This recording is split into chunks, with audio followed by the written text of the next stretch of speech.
દારૂ સિગરેટ પીતી વખતે વિશ્વના સિકંદર હોવાની અનુભૂતિ કરનારે ક્યાં જાણે છે કે પોતે અઢી વેઢાની સિગરેટનો એક ગુલામ છે. જ્યારે સર્વે કરવામાં આવ્યો ત્યારે ભારતની અંદર 7 મિલિયનથી વધુ લોકો ડ્રગ્સના વ્યસની બન્યા છે.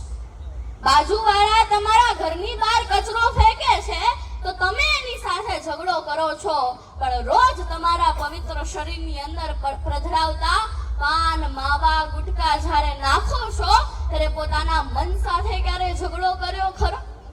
કદાચ નહીં. ઘણીવાર મારે આ વ્યસન વિશે વાત કરવાની થતી હોય ને ત્યારે ઘણા લોકો મને એવું કહે કે વ્યસનથી જ કેન્સર થાય એવું જરૂરી નથી. હા,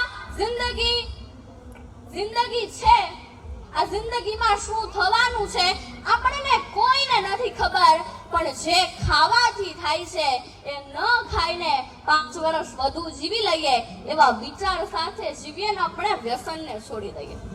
મારા કહેવાથી કે તમારા સાંભળવાથી તમને વ્યસન નહીં છોડો, પણ એકવાર પોતાના પરિવારની સામું જોઈને પોતાના બાળકોની સામું જોઈને વ્યસનને છોડી દેજો.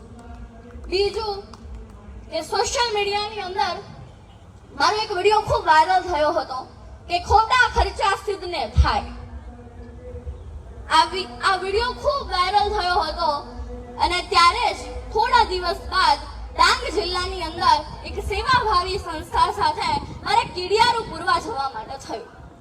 અને ત્યારે જ એક 55-60 વર્ષના કાકા મારી પાસે આવ્યા.